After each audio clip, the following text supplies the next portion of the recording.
iPhone, the device that killed the keyboard. Before 2007, every phone had a physical keyboard, rows of buttons you pressed with your thumbs. The people who built phones thought that was just how it had to be. Then on January 9th, 2007, Steve Jobs walked onto a stage in San Francisco and said Apple was going to reinvent the phone. He described the original iPhone as three things in one: a widescreen iPod, a revolutionary mobile phone, and a breakthrough internet device. Microsoft's CEO Steve Ballmer laughed at it and called it the most expensive phone in the world with no keyboard. What was your first reaction when you saw that? $500 fully subsidized with a plan? I said, that is the most expensive phone in the world.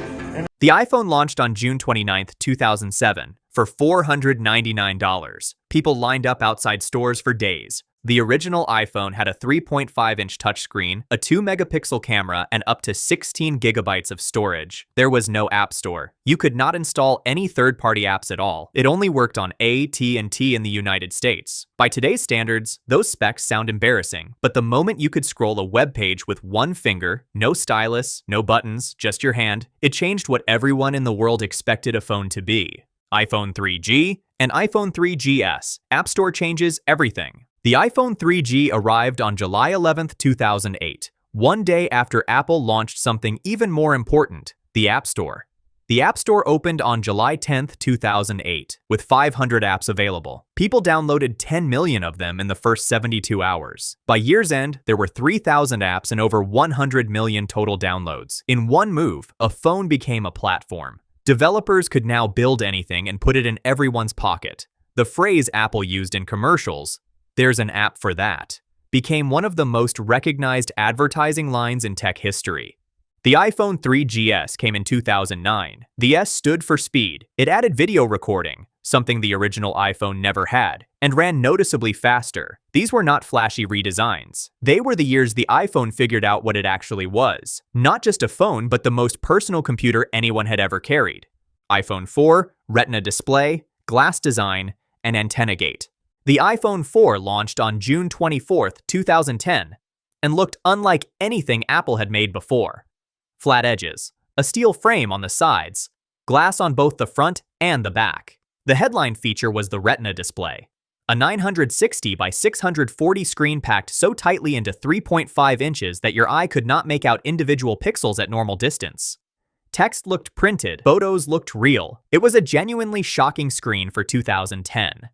Then people started holding it. The steel frame doubled as the phone's antenna, and gripping the lower left corner with your bare hand, bridged two antenna sections, dropping the signal, sometimes enough to kill a call entirely. Steve Jobs told users to just avoid holding it that way. Consumer Reports refused to recommend the phone.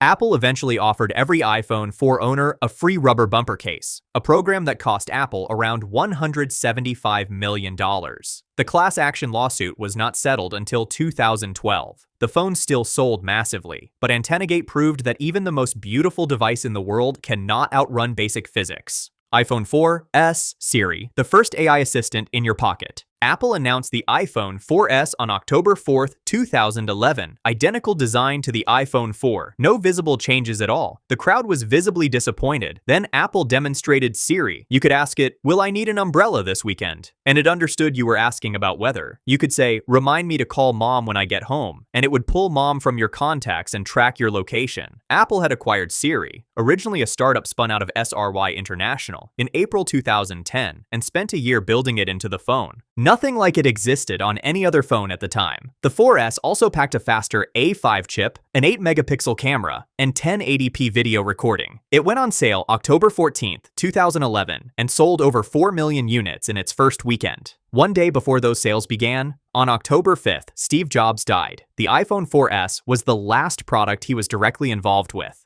iPhone 5 and iPhone 5S, the fingerprint that replaced the password. The iPhone 5 arrived in September 2012 with a taller 4-inch screen, a lighter aluminum body, and the first iPhone support for 4G LTE, the fast mobile network that made streaming video on a phone actually practical. It also replaced the 30-pin charging connector, used since the original iPhone in 2007, with a smaller reversible plug called Lightning. That switch annoyed a lot of people who had drawers full of old cables. Then in 2013, the iPhone 5S changed something more fundamental: how you unlocked your phone. Touch ID built a fingerprint sensor directly into the home button. Press your thumb and the phone opened in under a second. No typing, no swiping, just your fingerprint. The 5S also introduced the A7 chip, the first 64-bit processor ever put in a smartphone. Competitors mocked Apple for putting a 64-bit chip in a phone. Within a year, every major competitor had done the same. iPhone 6, bigger screen, and the Bendgate scandal. For years, millions of people had been asking Apple for a bigger iPhone. In 2014, Apple delivered. The iPhone 6 had a 4.7-inch screen, and the iPhone 6 Plus had a 5.5-inch screen. Both launched September 19, 2014. Over 10 million units sold in the first weekend, a record at the time. Within days, reports surfaced that iPhone 6 Plus units were bending in people's front pockets. Videos went viral. Apple responded that only 9 customers had reported a bent phone, and that bending from normal use was extremely rare. Court documents obtained years later showed Apple's own internal testing had found the iPhone 6 was 3.3 times more likely to bend than the iPhone 5S, and the iPhone 6 Plus was 7.2 times more likely. Apple had internally labeled this expected behavior.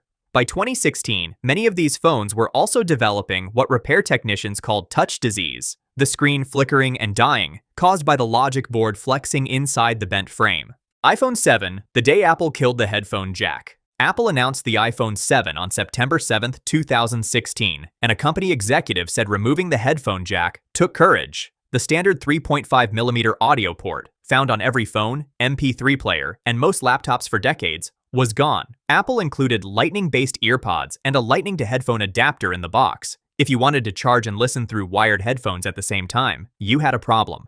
Apple's answer was that wireless was the future. AirPods were announced the same day. The iPhone 7 also added IP67 water resistance, the first iPhone rated to survive being submerged in up to 1 meter of water for 30 minutes. Every Android manufacturer that had publicly mocked Apple for removing the headphone jack quietly removed theirs within the next 2 years. The jack never returned to the main iPhone lineup. iPhone 10, Face ID, no home button, biggest redesign since 2010. The iPhone 10, pronounced 10 for the iPhone's 10th anniversary, launched November 3, 2017 at $999.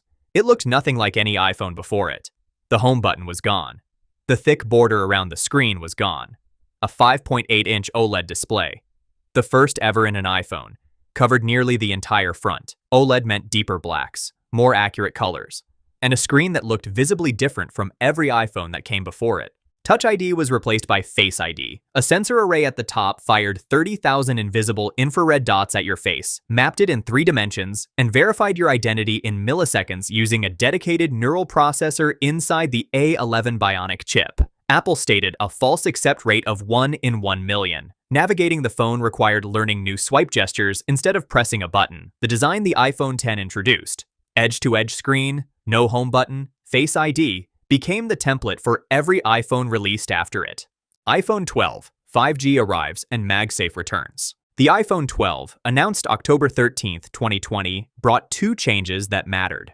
The first was 5G, the next generation of mobile data, capable of speeds far beyond 4G LTE.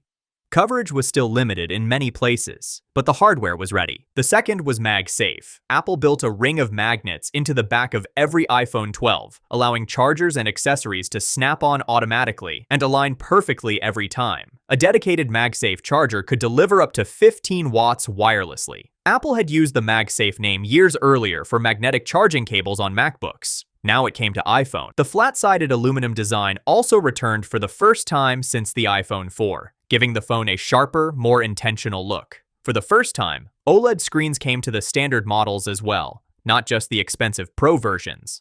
iPhone 15, Apple finally switches to USB-C after 11 years. Apple introduced the Lightning connector with the iPhone 5 in 2012. For 11 years, through every iPhone from the 5 to the 14, Lightning stayed. The rest of the tech world had moved to USB-C, one universal connector used on laptops, tablets, cameras, and Android phones. Apple kept Lightning. In 2023, with the iPhone 15, that finally changed. Part of the reason was a European Union law requiring all new smartphones sold in Europe to use USB-C by late 2024. Apple could have made a separate European model, but that was not practical at scale. The iPhone 15 went USB-C worldwide. The real-world benefit was simple. One cable type for your iPhone, iPad, Mac, and most other devices you own. Pro models also got faster data transfer speeds through the new port. It was not the most exciting feature in iPhone history, but after 11 years of carrying a separate cable just for the iPhone, it was a long time coming. iPhone 16, AI baked directly into the chip. The iPhone 16 launched September 20th, 2024, and Apple built it with one clear goal: run artificial intelligence on the phone itself, not on a server somewhere else. The A18 chip inside powers a 16-core neural engine that processes AI tasks up to 2 times faster than the A16 Bionic chip used in the iPhone 14 Pro. Your data stays on your device. Apple called the system Apple Intelligence. In practice, writing tools that rewrote or summarized your emails, a smarter version of Siri that could take actions across apps, a cleanup tool in Photos that removed unwanted objects from images, and smart notification summaries that filtered out the noise. The iPhone 16 also added a camera control button, a physical button on the right side of the phone for taking photos and triggering visual intelligence, which lets you point the camera at any object and instantly search for information about it. Starting price was $799. For the first time, the biggest reason to upgrade an iPhone was not the screen or the camera. It was intelligence the chip ran entirely on its own. The iPhone runs iOS, but Apple's computers run something else entirely. And macOS has its own wild history, from a clunky start to one of the most polished operating systems on Earth. Every macOS version explained is on the screen. Go watch it next.